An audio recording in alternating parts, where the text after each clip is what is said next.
theory and practice of human rights so that we can get the people.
Okay.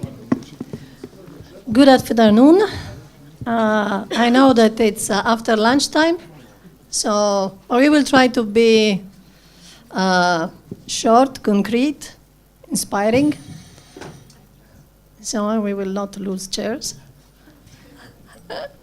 Just think. Okay, so human rights for internet users. A few years ago, internet was not considered relevant for human rights. If someone or civil society was trying to advocate and saying that internet's rights are human rights, and that human rights are everywhere, and we need a framework, and we need to look at internet and ICTs from this perspective and lenses, were just the usual. They want always to bring their issue, they want always to bring the troubles. But it's been a long way, and in the last 2-3 years, had been very important decision and statement regarding the relevance of internet rights as human rights in different fields, not only about the massive surveillance, not only about the privacy, but so many. So since we're going to talk around realities that we have in the region, I think it's due, being coming from Bosnia, to just tell some of the little things that happen in some of our country. So I think that at the stage, the podium has to go to Macedonia with the scandal of mass surveillance, 20,000 citizens. So, and all the protests that are happening. And yesterday seems a decision, a sort of agreement, but there are a lot of concern. So Macedonia, internet rights activists, and the target to the freedom of expression that is spreading all around. Serbia had also several issues during the last floods, different issue of censorship, several issues of bloggers bring to jail because they were agitating and creating troubles. Bosnia and Herzegovina, a recent law on public order that is saying, defining internet as a public space, a space where if I tweet, I can be responsible because I can generate troubles. So these are 3 examples from 3 countries. The Southeast Europe is wider, but just to understand how the practical impact on people's lives is there, is every day, and doesn't just touch the important people, but just touch any single citizen or person that try to advocate and to do something. To do not forget, internet is a place of violence, violence against girls, against women. Anytime you try to do something or to say something, former partner will try to revenge using hacking your Facebook account to make sure that you will not find a job, that you will not get maybe the children custody and so on. So this is a bit of reality, but I think it's important to listen from our speaker. I would like to invite Elvana Thaçi to have an overview from the Council of Europe, which has provided several frameworks. I think it's important to have a common framework, so we start from the theoretical approach that maybe we can use in our challenge realities. Thank you, Valentina. I don't know if you can hear me. Yes. Also, thanks for having me in the panel. We are getting the gender balance more and more right, I think, in the panels. Thanks for that. I'm going to talk mostly about the Council of Europe's guide on human rights for Internet users, how we developed this document, what was the rationale for it, and what does it contain. But before I do that, I will just start where you started, Valentina, with the statement that human rights don't apply to the internet, and not many people know that human rights apply to the internet, and that there is no human rights law applicable to the internet. This statement has been circulating indeed for a long time around, but it's so unfounded and it's so untrue. There is at least the European Convention on Human Rights, which is fully applicable to the internet, and it applies in the same way as it does to the offline, to the physical environment. So, the guide. The reflection in the Council of Europe before we embarked in the process of developing the guide was that in real life, users are not aware of their rights on the internet. They are not aware what are their fundamental freedoms on the internet, what are the limits to their freedoms, and when can these freedoms be legitimately constrained. The reflection was that basically these rights and freedoms are being governed by the contracts, the terms of services of internet providers, and users, by just clicking and accepting the terms of services, were basically giving away some of their rights without understanding what they were doing. Users also didn't, even in those few cases when users knew what their rights were, they were not able to understand where to go if they felt that their rights had been violated. So this was the reflection that triggered the idea to work on human rights of internet users. We cooperated very closely with the dynamic coalition of the Internet Governance Forum on Rights and Principles. This was a constellation of NGOs, of people, if you will, a gathering, a loose, not formalized gathering of people and NGOs who had developed a charter of rights and principles for the internet. So this was also an inspiration for our work. Then, in the Council of Europe, we got a mandate from the ministers, from the Committee of Ministers, which is the highest decision-making body of the organization, to develop a compendium of existing human rights for internet users. We created an expert committee, which was in design, it was multi-stakeholder, as it had 7 representatives of member states and 6 independent experts who came from civil society, from private sector, but mostly from civil society. We worked for 2 years to develop the guide, and we had various rounds of consultations with people outside of the committee. We posted the drafts online. We consulted in fora such as this one, in EuroDig and the Internet Governance Forum. We collected comments and we tried to integrate them into the text. The guide was adopted by the governments, by the 47 governments in April 2014. Now, as to the substance, what is the guide? It has been designed as a tool to help internet users to understand their rights and freedoms online and to exercise their rights and freedoms online. It provides information on how international human rights law, especially the European Convention on Human Rights, but also other sub-statutory, if you will, standards of the Council of Europe apply to the internet. It has two purposes: to raise the awareness of users, as I said, about human rights and fundamental freedoms, but also to serve as a reference point, as a reference document for activities at a national level, at a regional level, or activities such as this one, to inspire discussions and thinking and dialogue at a national level. The nature of the document is such that it does not create any new rights, it explains existing rights. For example, access to the internet, whether this is a right or not, I'll come to that a bit later. We didn't think that this should be stated as a right in the document because there is no international consensus yet or national consensus in every state. The document is written in a very user-friendly language. It is simple. It's trying to explain the legal intricacies of international human rights law and other standards in a very simple and digestible format for the user. It has a couple of sections starting with access to the internet, and here I'd like to stop for a while.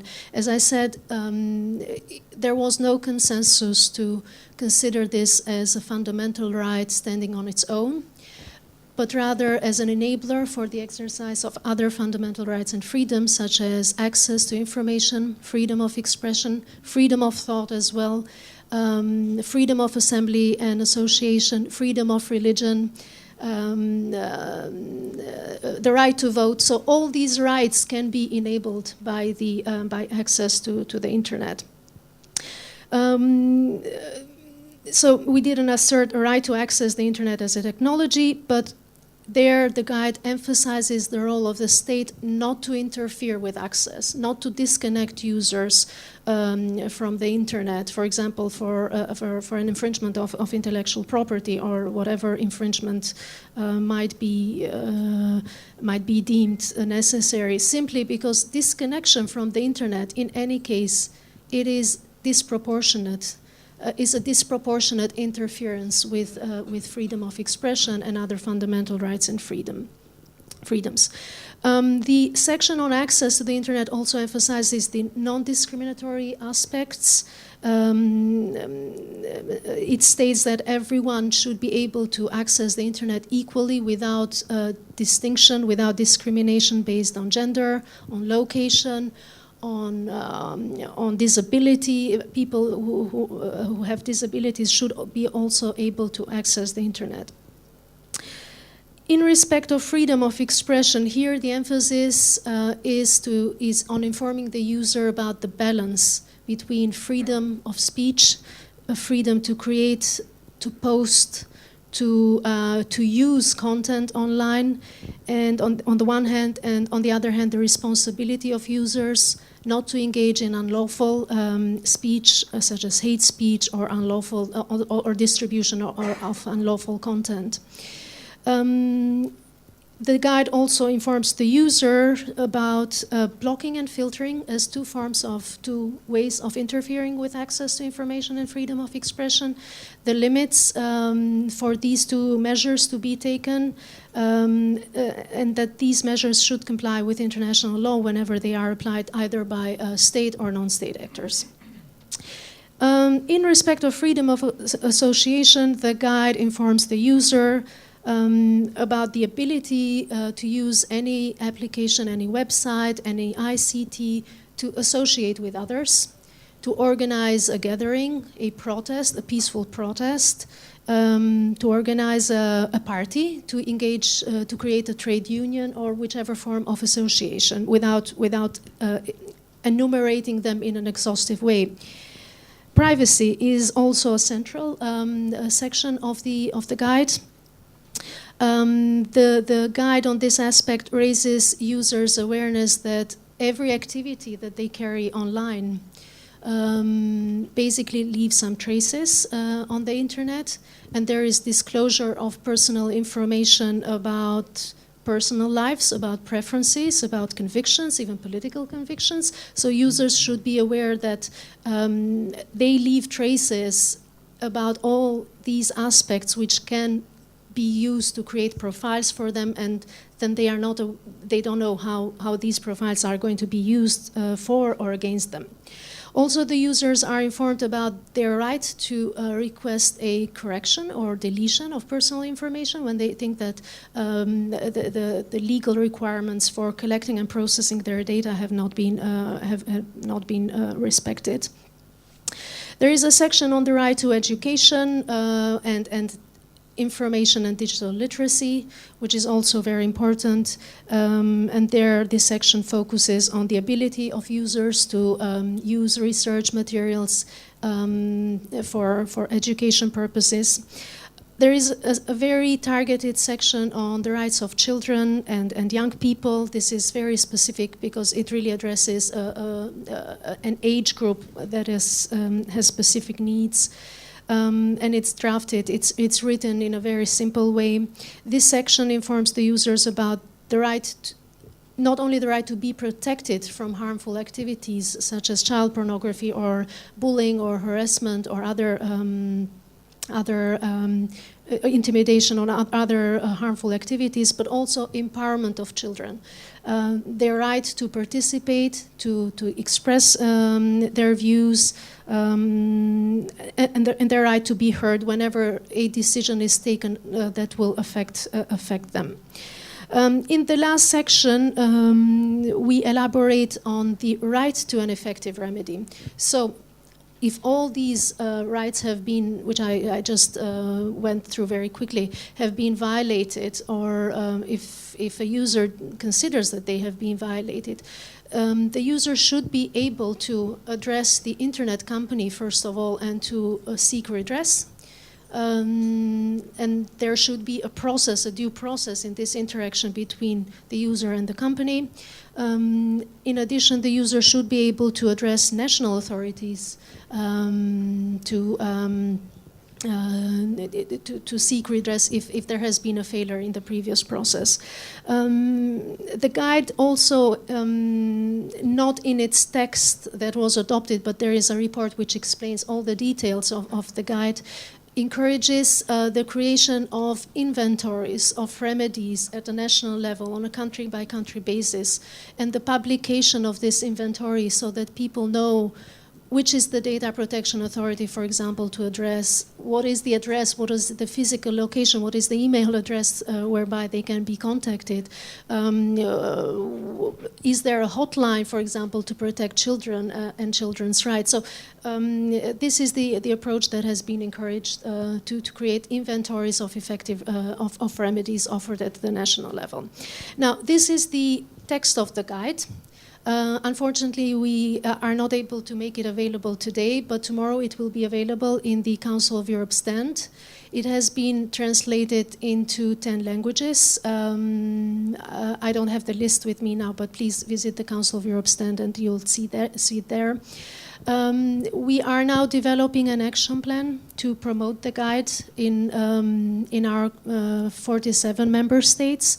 There are already some activities going on. For example, children in Spain, they have developed their own version, their own interpretation of the guide, and this has been published.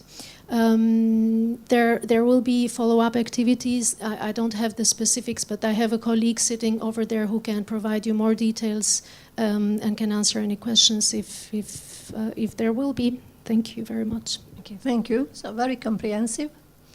And you have seen like users have a dual citizenship because they're citizens of their country and they are also citizens of the internet.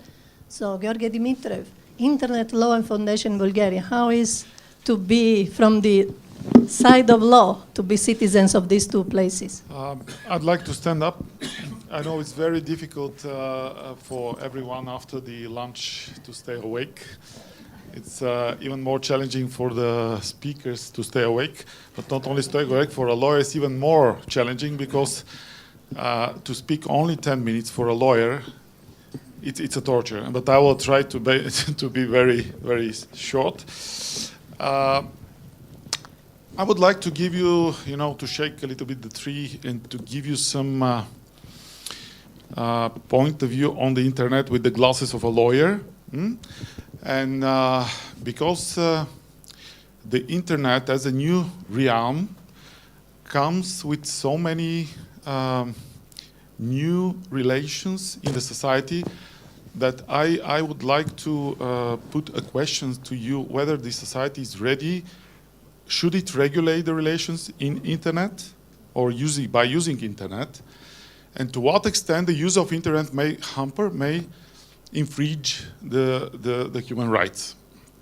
So a part of access to information, privacy, etc., of which Elvana spoke about, I will just give you some very practical issues to put your attention on these. And if there would be interest, we can discuss these, of course. Let's take very simple instruments that we use every day in our work. For example, spam filters. You know, spam filters, if I say these words, everyone knows what spam filters mean. I mean, without the spam filters, we are dead.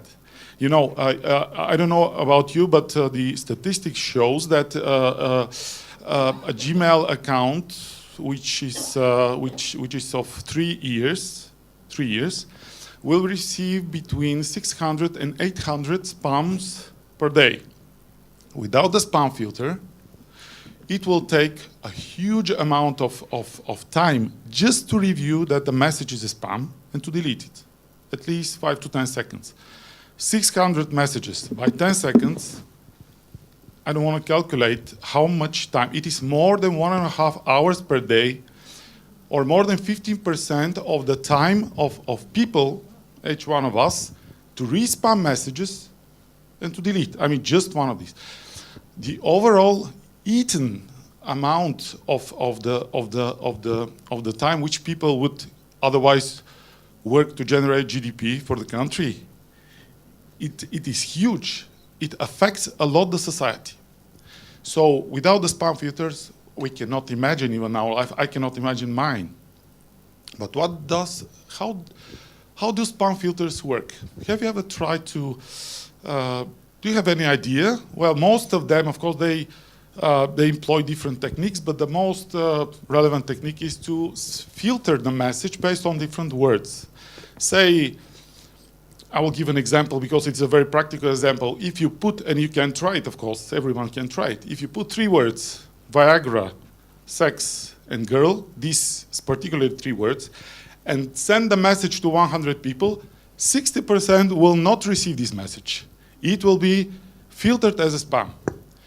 Now I will take a look with the eyes of the lawyer and say, who gives the right of someone to filter my message, which may have very sensitive information addressed to my girlfriend?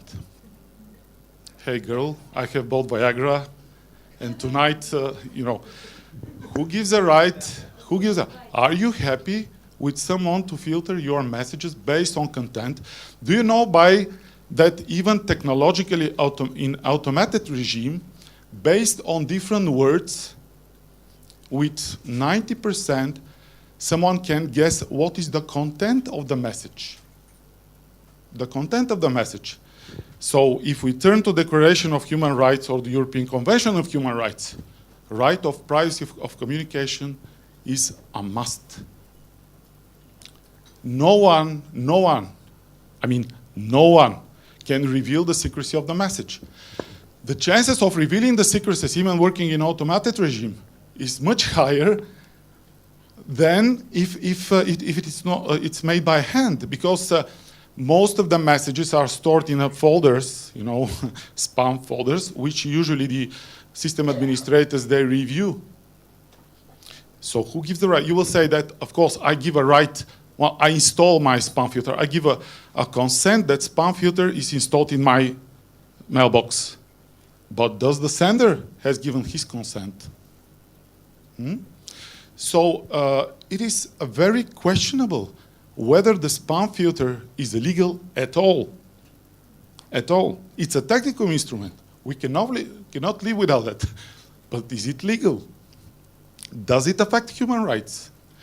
Can a spam filter a message which is not a spam?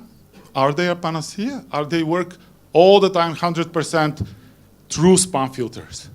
They may, and this happens many times with me. I don't know about you, but I'm sure it is the same the case. When a solicited message is filtered as a spam. And if this message is, for example, as a lawyer, I can deliver a message to the government, or I deliver a message to my client, which I fulfill my obligations, my duties under the contract.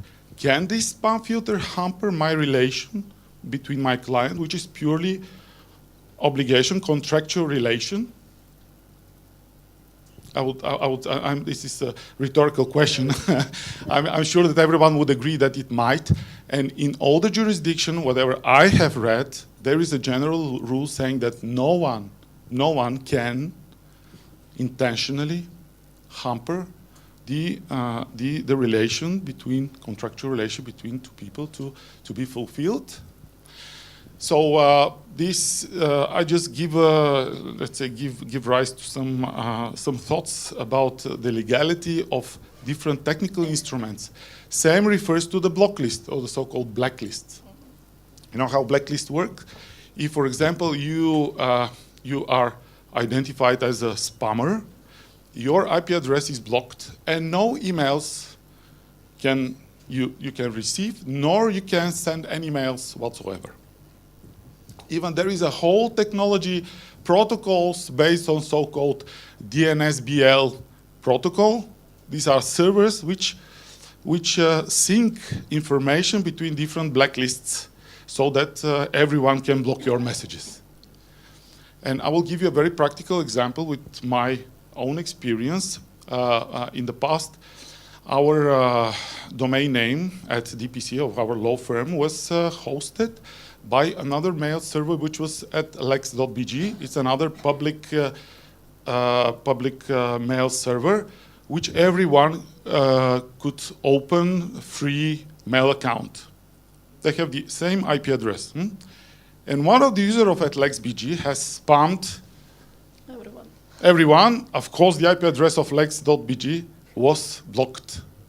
And our law firm, which has nothing to do with lex.bg, stopped receiving any communication. Can you imagine for the business of a firm, someone just to stop the messages to you and from you? It's a nightmare. My hands are shaking. You know, it was unbelievable problem. We lost clients. Please convince your client that you have sent the message on time. I have sent it. He said, yeah, you have sent it, of course. I mean, no one will believe you. So practically, you know how long it takes to be taken out of blacklist? It's a nightmare. It took more than three months to be with all notary notices and legal, you know, tricks to be taken out of all the spam filters, whatever they are. Believe me, spam filters, they do absolutely the same. They may hamper relations, they may impede, they may infringe your rights, the rights to information, secrecy of information. They may influence the relations between parties, legal relations between parties, and it's not regulated. Thus, I ask a question because I know the answer, but you know also the answer. Is the society, does the state needs to regulate these issues? Okay, or they shouldn't? Let's, before to go to the state, let's listen from Bogdan Manolea what the tech community says. Maybe it was by technology. Maybe there are better places. I don't know if the tech community says, but I would answer no, actually, to your question. Despite your not blocking or blocking spam filters, but actually we run blocking spam filters, and without it you would be lost. And you can also argue that because of your personal data, your email is a personal data, and it shouldn't be used for hundreds of companies to send you thousands of unsolicited emails. So it's a very complete solution. But as long as you give the tool to the user and the user is well aware of that, I think you solve most of the problem. But because we're part of a digital civil rights organization, I wanted to tackle a bit differently the issue of human rights in information society, because we all love the nice words from the human rights treaties and from the human rights guides that are produced by the Council of Europe. But they have one major problem. That is, they are recommendations, unfortunately. So that means that a lot of the member states adopt them very quickly. They are very happy with them because they can say, yes, we protect human rights on the internet, and they then go home and they do nothing to protect the human rights on the internet. So, and you see in all the case law of the European Court of Human Rights that there are more and more cases being brought to this court. And by the way, we're eagerly expecting for the Delphi solution by the grand jury of the European Court of Human Rights. So I think we need to shift a bit the discussion from theoretical to practical issues. And I will give you a practical situation that happened in Romania like 3 weeks ago. It's the most recent case, just to highlight how complicated the situation might be and why we should think about it. So we all talked about, and the European Commission talks about, free access to the internet, that anyone needs to have access to the internet. But what kind of internet are we offering? Is it an internet which is filtered by someone, or is it an internet which actually has all the content that should be there? And where do you place the middlemen, so the hosting companies or other companies? And this example goes with a major classifieds website where you can post announcements. And you can post announcements of everything, like selling cars to selling whatever you want. And they also have a newspaper. And by the way, they have one section that is related to how do you call that? Let's say matrimonial services. But in the matrimonial services, they had a subsection called partners, where anyone could say, you know, I'm looking for a partner, so on and so forth. And there were also some ladies and also men who were offering services to other persons. So they had a lot of classifieds related to that. Now, they were just hosting the classifieds. You could do that automatically. They would appear on the website. And in Romania now, prostitution is a misdemeanor, so it's not a crime. But aiding to do prostitution is a crime. So these guys have done that from 1990. They did it on paper, and now they are doing also on the internet. And one day they received an unexpected criminal police investigation in their 18 offices, all at the same time. So police bumping in, telling them that we need to investigate your computers because you are helping a network of people that are actually helping prostitutes to go on. And they said, why do you want to do that with us? I mean, we've already cooperated with police. We already gave you the details of the people who posted announcements if you asked us legally to do so. And they said, no, you're responsible for that, so then you need to do that and you need to give us all the information. So, of course, they gave the information, but they also are now accused from a criminal point of view. So you have the company, which is criminally liable now in Romania, but also the two people that were working in the company that are criminally charged with aiding prostitution, which is for them like, why do you want to keep us? And to make even things worse, then you get to the court, and the prosecutor asked for the court to block that specific subsection of the website. So, of course, and the court says, yes, you need to block the subsection of the website. Of course, the company says, yes, we'll block it. So the subsection partners in the matrimonial section does not exist anymore. What happens? Well, all the ads are moving to a different section. Another announcements. I mean, you don't solve the problem in this way. And these are the practical things that need to be taught on a wide area of professionals, and not only professionals, so starting with internet users and ending up with judges, to understand that internet is not like a newspaper. It's not something where you can say, yes, you can stop that, you can stop the print, you can get all the copies, and so on and so forth. It's actually much more complicated from this point of view. And it also shows you that, that these kind of cases appear more and more often. Especially in the area of freedom of expression, which is also this case, it brings interesting questions to where is the limit of what you can publish and what you cannot publish, and what is the responsibility of you as the hoster of the message, or you as the poster of the message, which makes things very complicated on a practical level. Thank you. Any comment, anyone that want to jump in? Otherwise, I would like to listen from Rade Dragović when the state should come in, or how the state or a public institution are called to defend human rights, to balance human rights, to be part of the conversation. Okay. Ladies and gentlemen, I am glad that I'm here in Sofia on EuroDig conference and that I have a possibility to speak about this important subject with you today.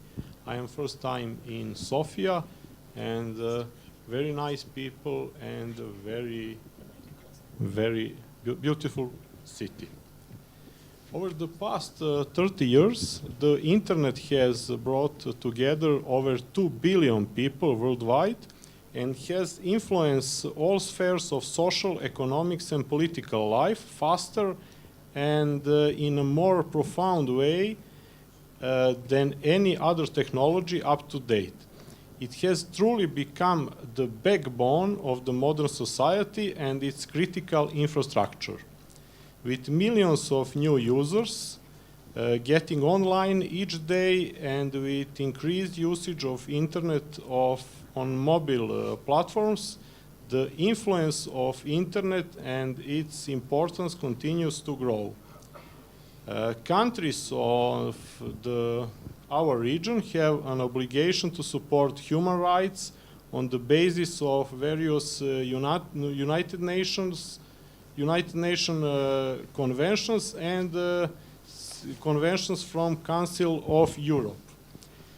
Countries in the region generally have adopted laws on electronic communications, privacy, and access to information in line with European Union regulation. However, the implementation of these regulations vary from country to country, and the major problem is that in practice it is very hard to enforce the law in question.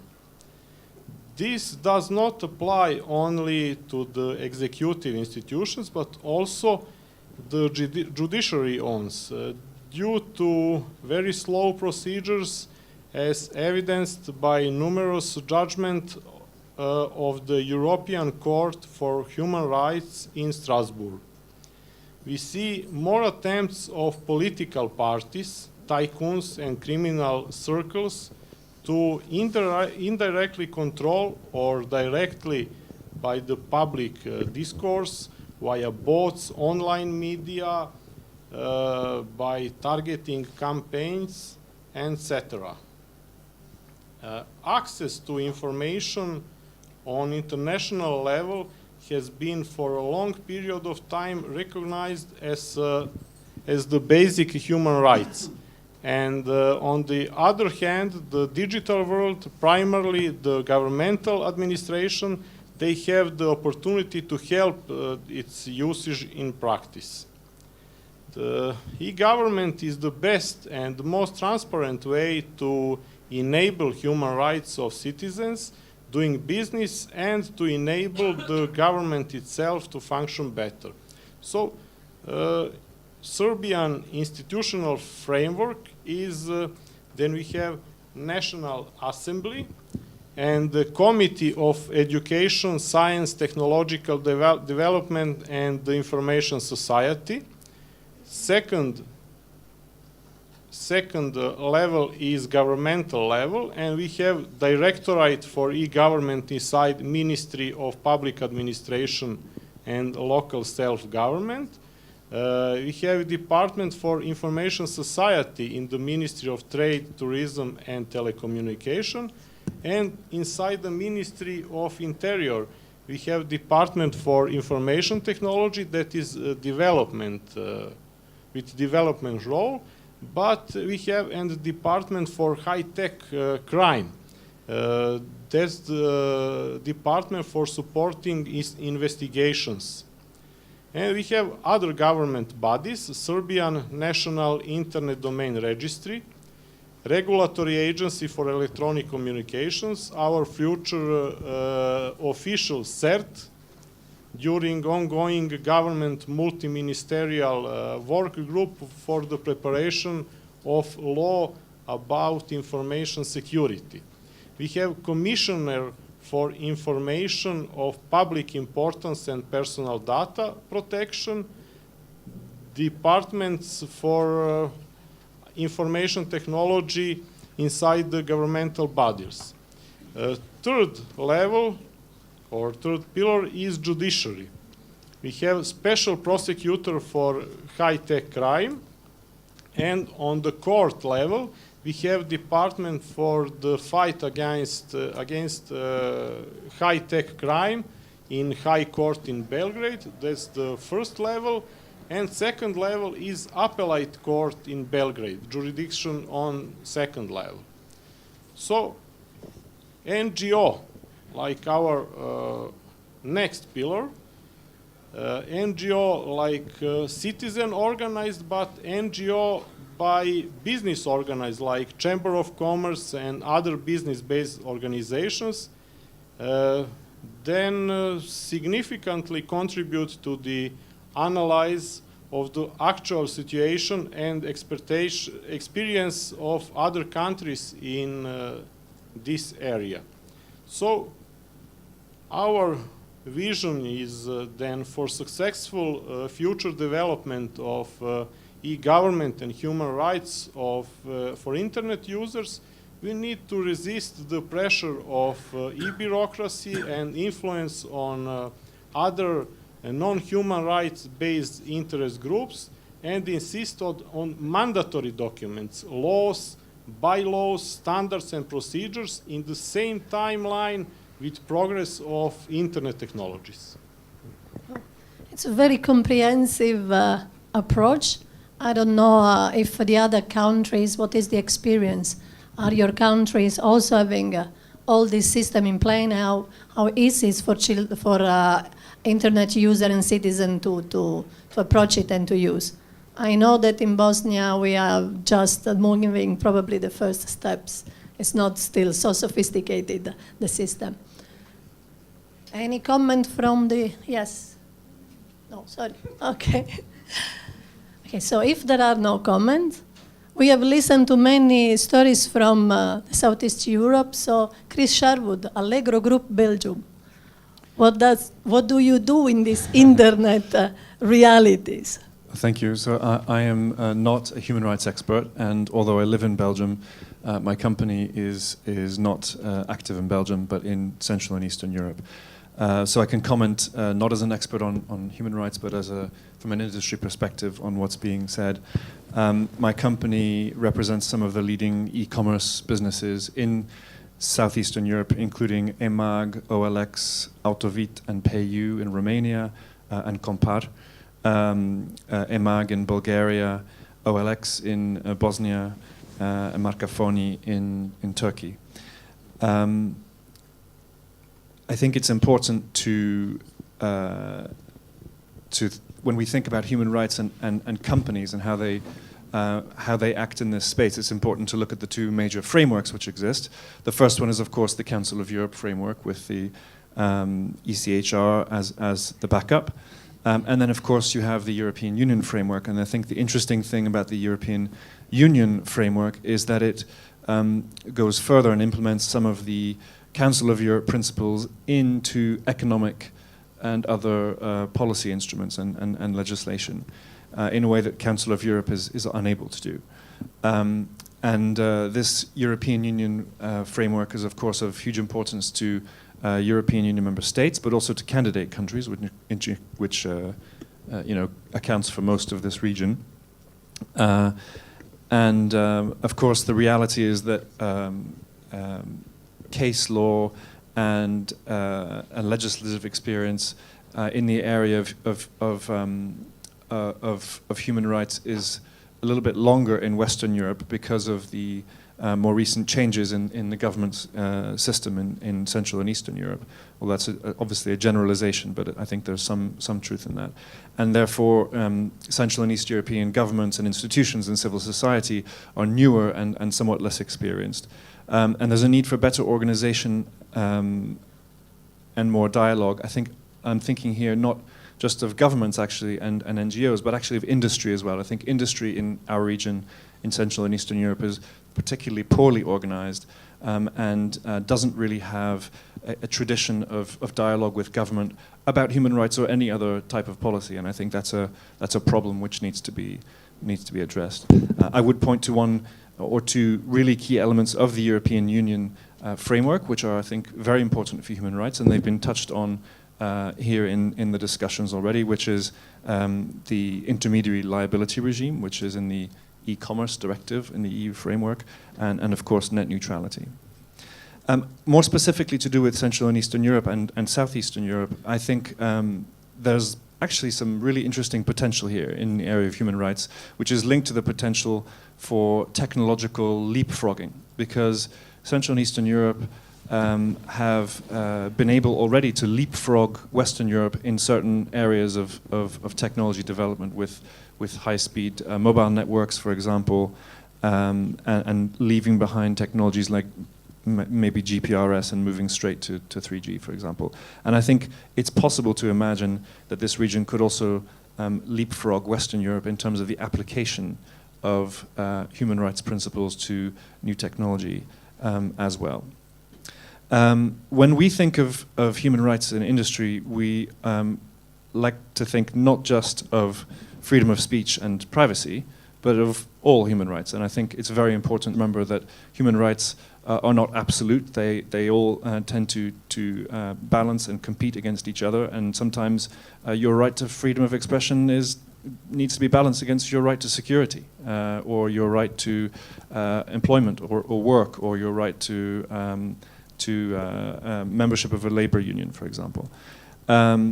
So when we think of human rights, we as entrepreneurs, we're members of society like everybody else, and so we have basic notions of what human rights are, but we aren't courts or NGOs, and we don't think about human rights every day. So we need help, essentially, to be responsible players. What we can do is provide analysis for policymakers about what the impact of particular rules might be in terms of human rights rules on business, and that obviously has an impact itself on human rights. So one example might be the European Union's draft regulation on data protection, which has a huge emphasis on explicit consent for the use of personal data. And the way it's been drafted, which is by privacy lawyers and not by people with experience of compliance in business, will end up incentivizing companies to collect more data and to have a registration and login model for their consumers online, because that's the legally compliant way of doing it. It's actually less private than it would otherwise be. So that's the kind of thing that we can do, is advise governments about that. I just wanted to come back very quickly on one of the very early comments made by Elvana about users giving away some of their rights through terms of service. I'm not a lawyer, but it strikes me that that's probably legally wrong, isn't it? I mean, users' rights exist in the law and in things like the Convention and the Universal Declaration of Human Rights. And there's nothing that you can do in your terms of service which will take those rights away, right? I think what you're saying is that users make contractual commitments through terms of service, which they may or may not be aware of, which I recognize as a problem.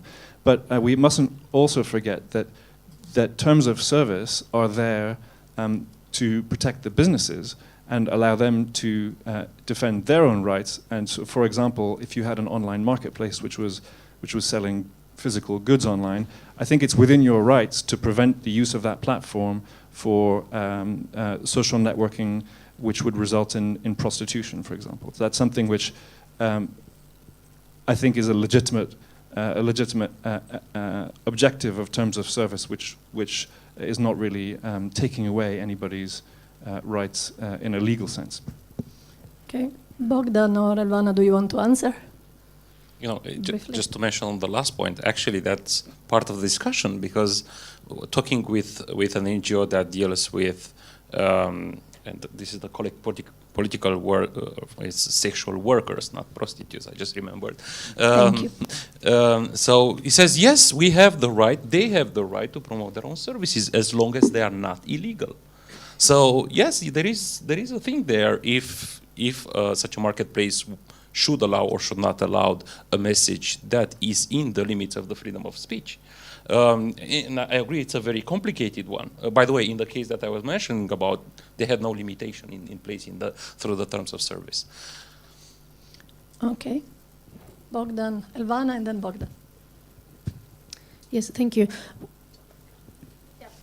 When I say that users are giving away their rights by clicking on the OK on the terms of services, I mean that this really becomes the law of the relationship between, this governs the relationship between the user and the internet service provider or the company, the user and other users, the users and the authorities, and in a way this seems to prevail over human rights law.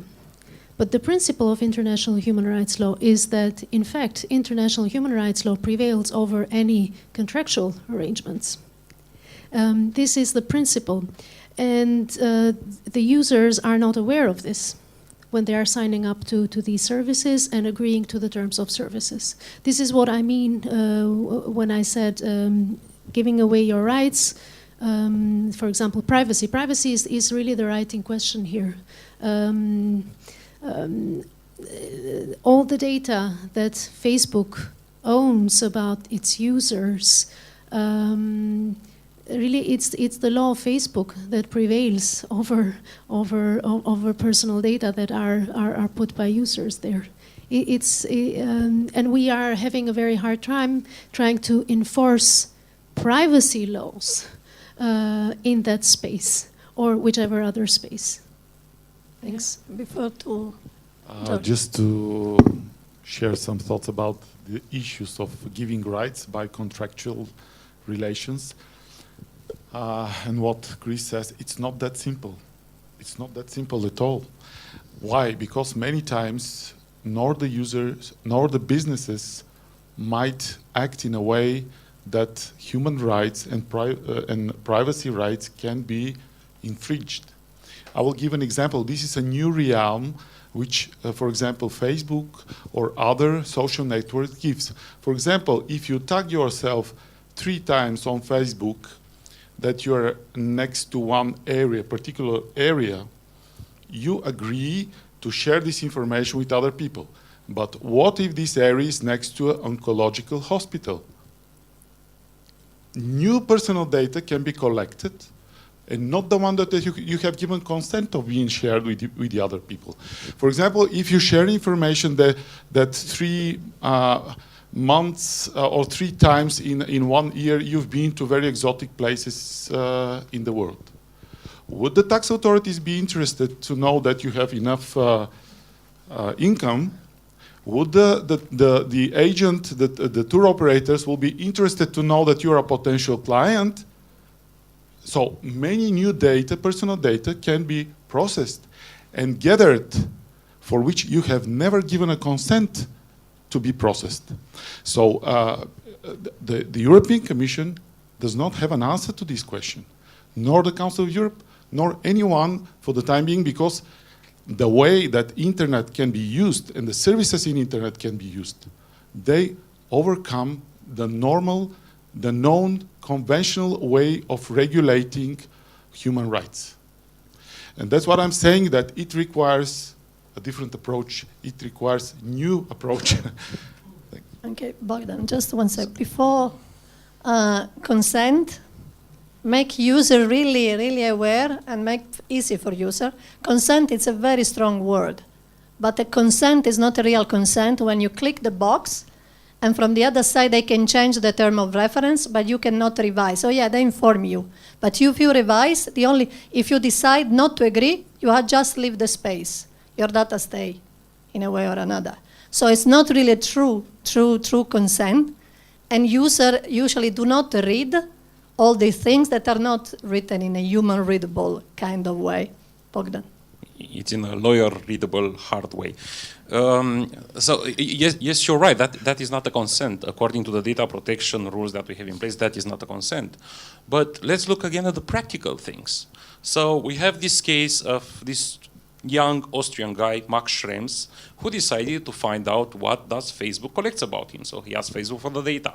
And Facebook, in a very polite way, gives him all the data that they keeps about him, including messages that he deleted, photos that are not available online, so on and so forth, the data that he keeps deleting. So I said, that's against the EU data protection rules. So we need to go to court. What is the competent court? It's Ireland. So he goes to the Data Protection Authority in Ireland. He loses the case because the Data Protection Authority, instead of caring about data protection, does not care about data protection in that case. So he says, no, Facebook, it's okay. And then he goes to the appellate court in Ireland, so he needs to learn about administrative procedural law in Irish in order to claim his case. And in the end, he gets to the European Court of Justice, where the case is being heard now. And this is done by one person that has legal studies. And he's doing this legal battle for the past, I think, 2 or 3 years. So if a regular person needs to do through all this process in order to protect his human right, then I think he doesn't have a human right in this case. And you are talking about citizens of European Union. Most of us are not citizens of European Union, and they are completely beyond the reach. They don't exist. They provide services here. They charge money for advertising, for boosting. They operate in that way, but they don't provide any sort of customer relationship, client protection, legal protection. There are many cases of violation of human rights on Facebook, and they are beyond the reach of any citizen of this region. But that's also in European Union. In the case of Spain, with the Data Protection Authority in Spain, Google Spain had a similar thing. He said, we are not providing services in Spain for for the search thing. Yes, so he said, we are not protecting services. It's true that the Data Protection Authority and then the European Court of Justice said no, because you're collecting the personal data of the Spanish people, because you are providing Google AdWords services to the Spanish people, then it means that you have a local presence, so you need to abide by the Spanish laws and the European laws by extension. No, please. Yeah, just one point about business reality for us, and another point about jurisdiction, which I know is a completely different topic, which will be discussed, I'm sure, extensively at Eurodig and indeed in the Internet Governance Forum. But first of all, when I came here this morning, I got up extremely early in Brussels and drove to Brussels Airport and parked in the secure parking lot at Brussels Airport. And I signed a contract there, which I did not read.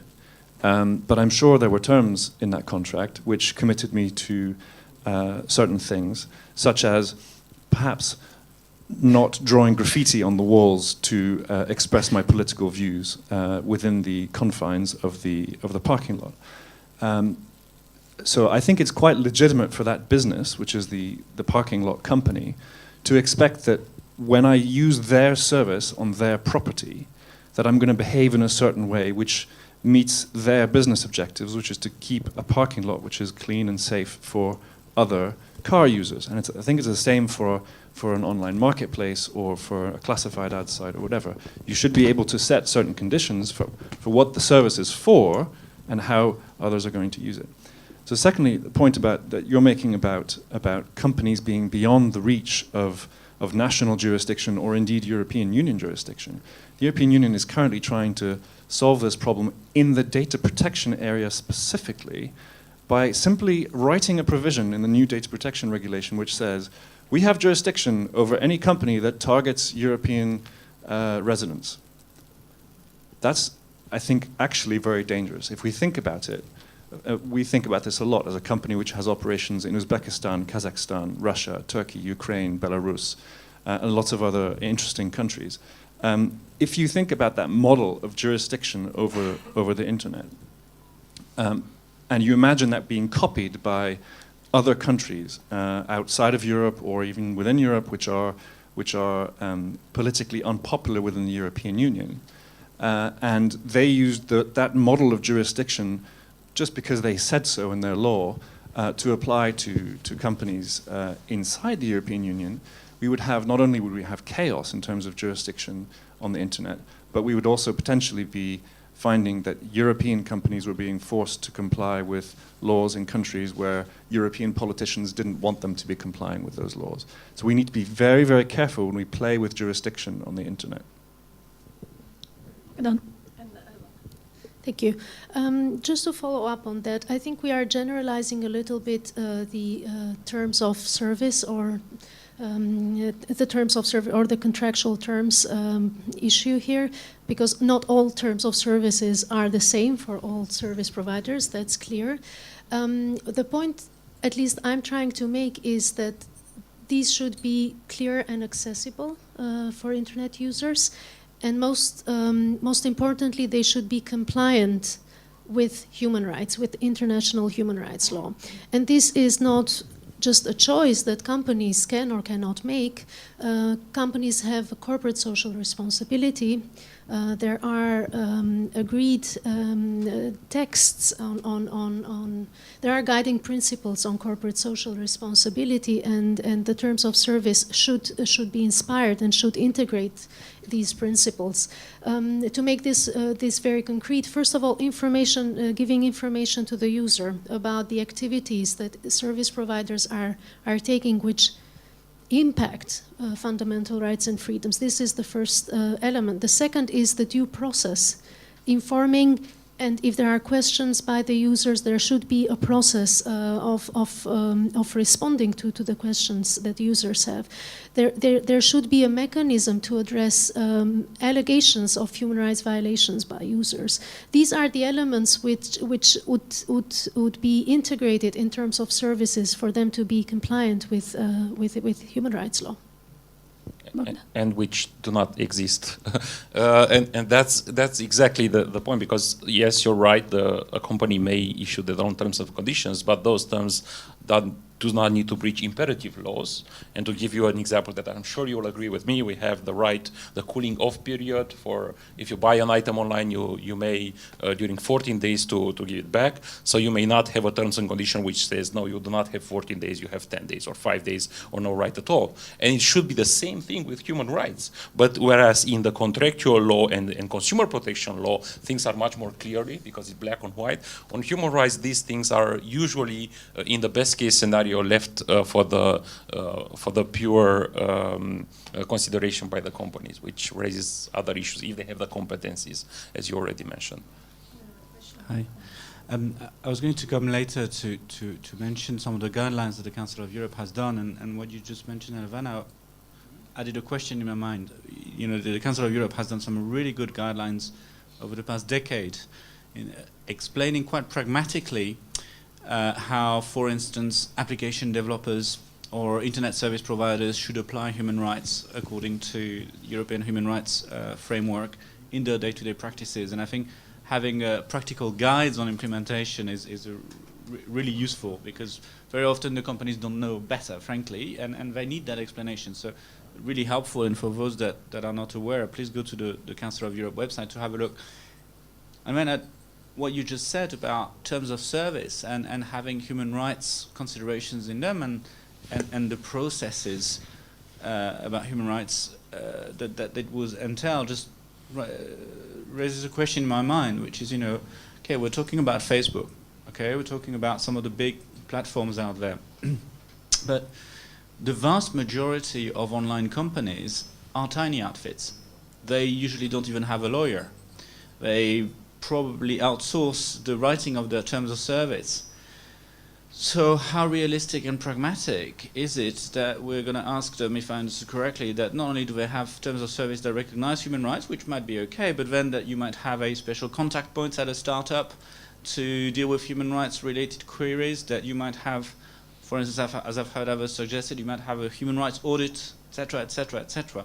When you have startups of 10 people, which is the case for a lot of the European companies in that space, how realistic can it be? Or can we think of pragmatic ways of addressing these issues for 95% of the companies in this environment, which are tiny companies with not nearly the same resources as Facebook or Google or others?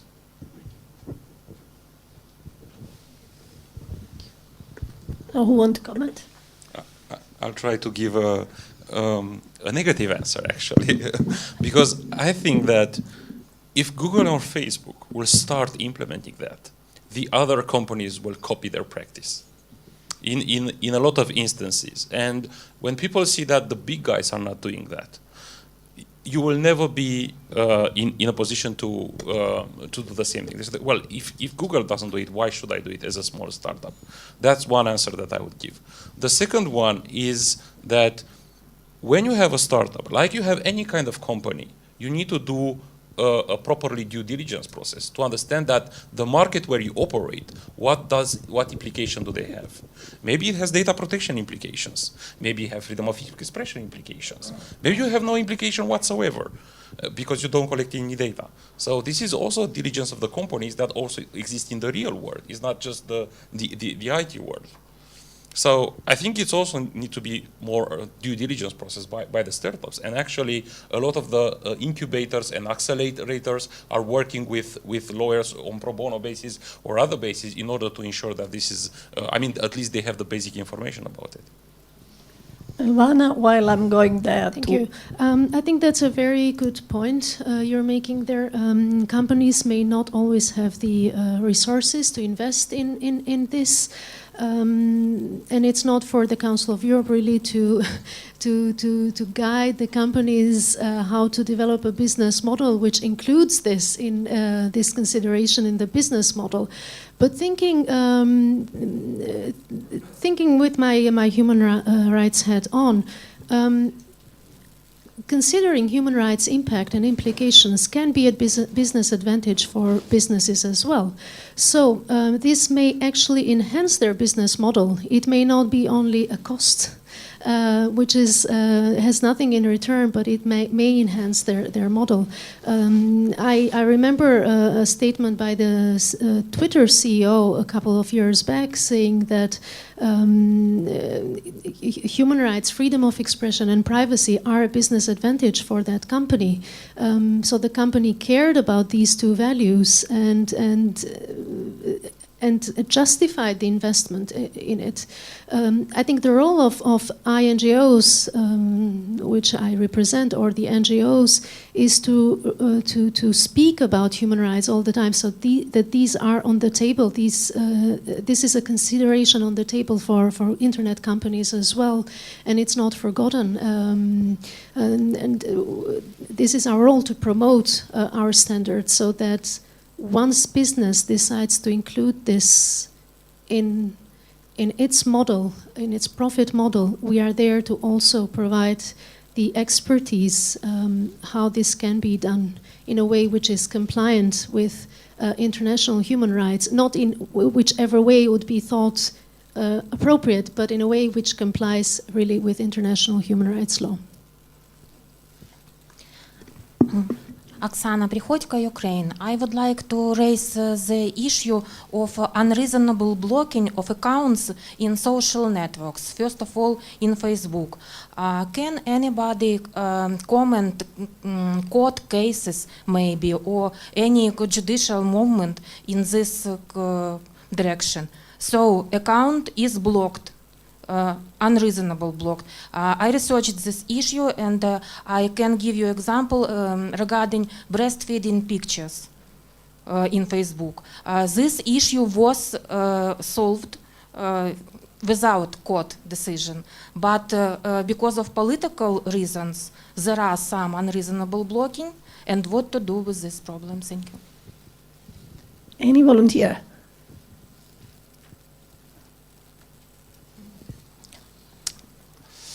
I can give some ideas on how this issue should be answered.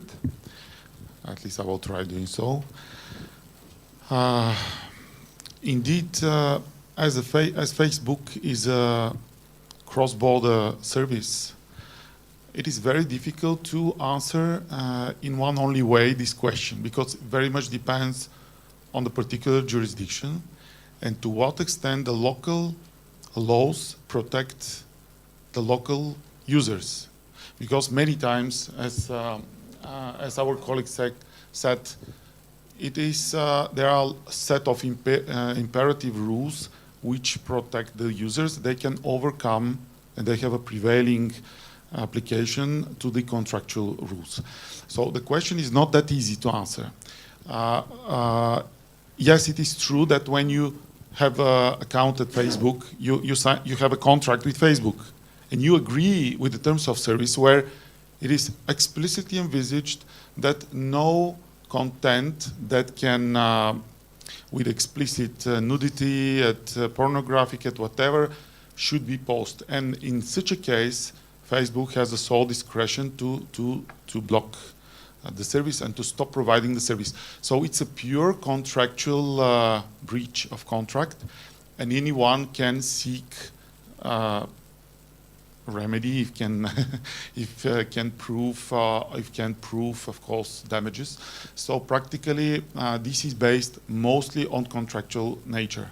So it's a breach of contract. But if there is blocking based on other person's advice, notice, for example, someone sees that his own pictures are posted on another account, then comes another difficult issue. Is Facebook obliged to block this content, which is stored on another profile, not on the person whose rights who are affected? Then, well, in Europe, it is more or less the same way treated. Usually Facebook as an Internet Information Society service provider, and his obligations are based on the European Directive 2031 on the Information Society services. Then it is obliged to block the content in any time where it receives a notice that other people's rights are infringed.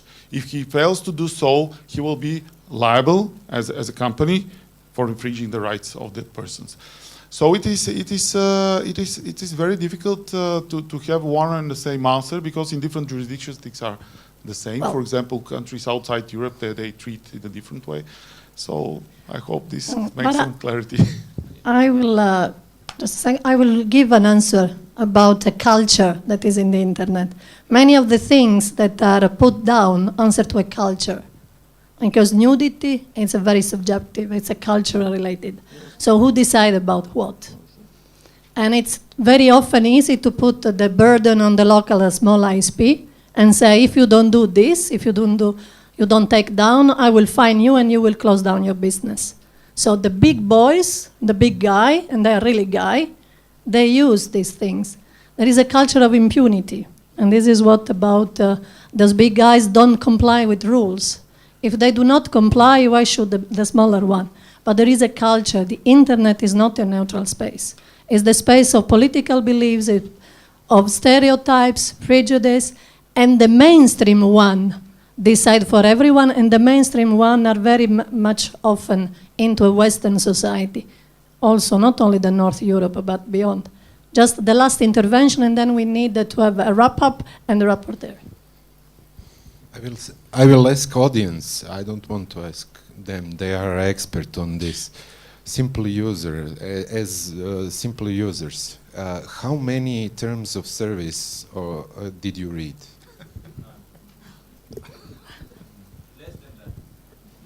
Okay. So just the last round. Okay. One sentence. How to connect, if it's possible, to connect this theoretical approach with our realities, so that the users are really empowered. So I think it's very simple to apply the law. So this guy, Mark Zuckerberg, makes billions of euros with personal data of the European citizens, and he doesn't comply with the European data protection law. So I'm sorry, that's a simple issue. Apply the law.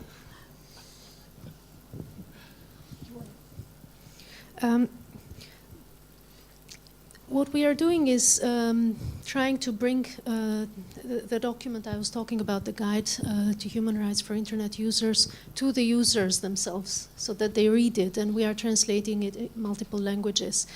We're also trying to mainstream it in our activities that we organize in specific countries in Europe, in our member states, in Southeastern Europe as well.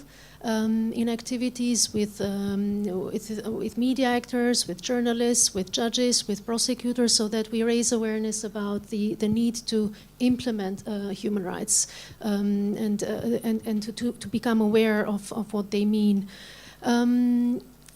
Perhaps now I'm coming back to a point that was made earlier here on the importance of and the impact that a soft law instrument such as this one can have. Actually, these documents may seem as trivial, and yes, when governments go back after to their capitals after approving this, it doesn't mean that the first thing they will do is to implement it. But these documents do have an impact. The European Court of Human Rights usually refers to these documents. It finds guidance in them how to settle conflictual situations, how to deliver a judgment. It refers to these instruments, and really this is a value that proves the value of these documents. Again, as I said, we promote standards in all our cooperation activities. We promote implementation of standards. So my closing line would be implementation, implementation, implementation. Thank you. Very quick advice, please read the terms of service. Do not just click yes, yes, yes, agree, agree. Read and then agree, and this is first.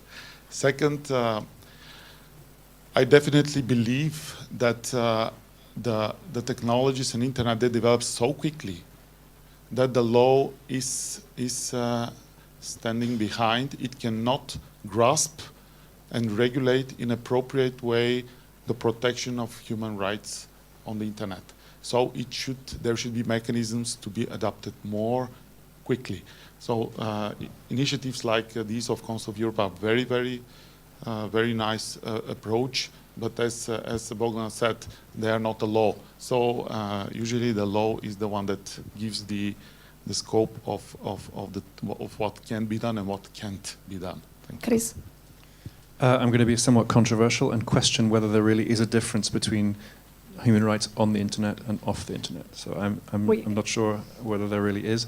And close with the thought that it's really not easy for internet companies to know how to deal with human rights. I'll give you one case study, which was from the revolution in Egypt, when Yahoo, which runs Flickr, found itself confronted with requests for removal of some pictures which had been placed of members of the Egyptian security service with some messages about how they should be chased down and found and brought to justice.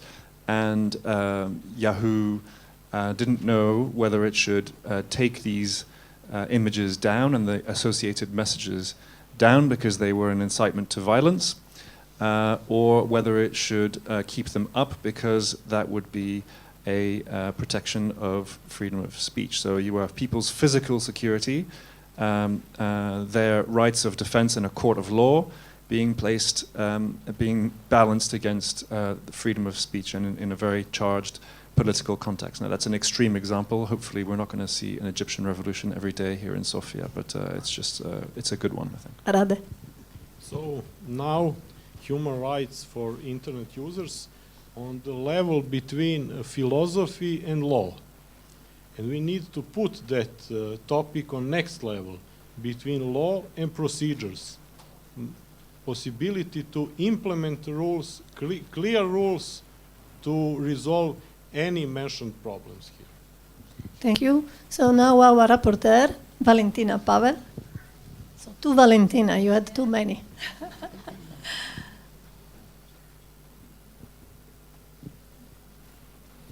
Thank you. Good afternoon. So in short, I have around 4 or 5 bullet points. The first would be human rights apply online as well as offline, but we need to shift the discussion from the theoretical sphere into the practical one. Could I have a show of hands for those who disagree? Okay, thank you. Therefore, we need to consider human rights compliance guidelines for all actors, industry, government, and users. Okay. Second idea would be we need to take into consideration the online protection of all human rights, not just privacy and access to information, for example. Show of hands for those who disagree. That's the basic rule for this session. There's a lack of awareness over users' human rights. For example, international human rights law prevails contractual relationships. Jurisdiction represents an important element for human rights enforcement.